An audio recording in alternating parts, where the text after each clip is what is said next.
Okay, so now I'm going to show you how to make a chart or a graph of this frequency data or the frequency distribution. We call this kind of chart a histogram. I'm not sure why, but that's what we do. So what you want to do is highlight your data, including your categories here. So you're going to have height and frequency. So highlight your data, and you're going to go up to, again, depending on what version of Microsoft Word you have, you're going to go up to Insert Chart, or maybe you just click the Chart tab here if you have a Mac. And you're going to go to create a chart. Now there are several options. Typically people will usually do like a clustered column, something that looks like this. Or maybe if you want to get fancy, you could do a 3D column. That actually looks pretty nice in my opinion. There are lots of 3D stacked column. You can do cones if you want. I think that looks kind of silly, but pyramids, whatever. We'll stick with, we'll just do a 2D column now. If you want to do a 3D column because it looks nice, you can do that. So when you have your chart here, you do want to make sure you, hello, Nosa.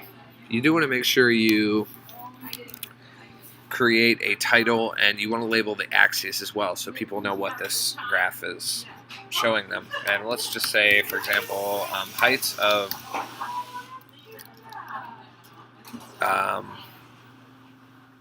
chimpanzees. Not sure if I even spelled that right, but whatever. So heights of chimpanzees, we'll do that here. And this is usually the legend over here, and that'll usually tell you, this is for when you have like multiple data points to graph. We only have frequency here, so I'm actually just going to get rid of that. And then from here, and again, it depends on what version you have, but you might want to go to either chart, layout, or edit, or something like that, depending on, if you have a PC. But basically the idea is you want to find somewhere where you can edit the chart title, where you can edit the axes, the legend, the data labels. So I'm going to go ahead and add a horizontal axis here, just to let people know that this is the height. And you always want to include your unit if you're measuring in units. So I put centimeters here. Okay. And then I'm going to go over here and add a vertical axis title. You can do yours sideways like this. This is going to be frequency, so this is how often they occur. If you want, you can do your vertical axis, so it's like that. Either way works.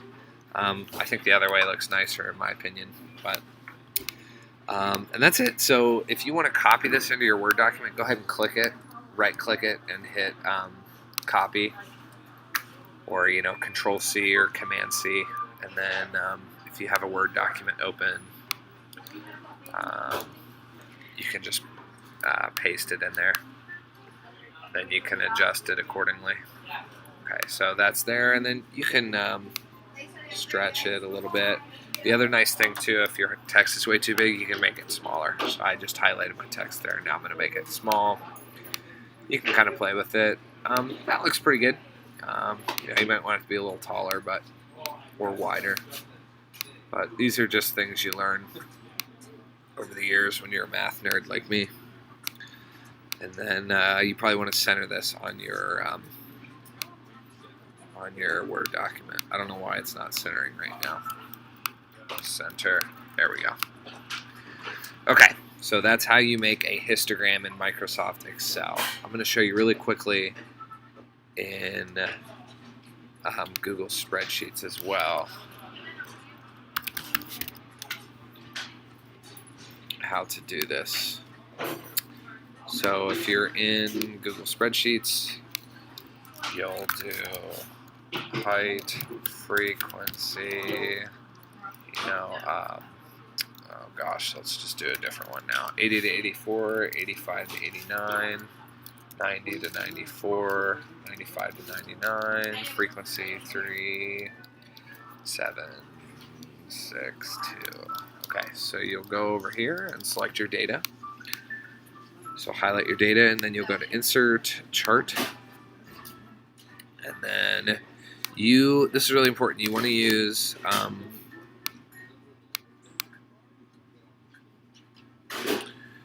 we want to go vertically here. So we'll use row 3 as headers, and then this will give us that. And then you can customize by changing the title, height of height of kangaroos, and then the axis horizontal. You can give the horizontal axis a title, so height in centimeters, and then maybe you want to do the vertical, so this will be frequency. You can also change the minimum and maximum numbers, so maybe you want to start at 2 and end at 5. This would look really goofy with your data, but or maybe you want to go from 0 to 20. It just depends on how you want it to look like. There's a bunch of other things you can play with on here. You can change the color if you don't like blue and all that fun stuff. But that is how you do that in Google Spreadsheets. You guys might want to know that for later in life. And then if you want to copy this, you come over here and click it, and then you can hit copy chart, and it should copy pretty easily for you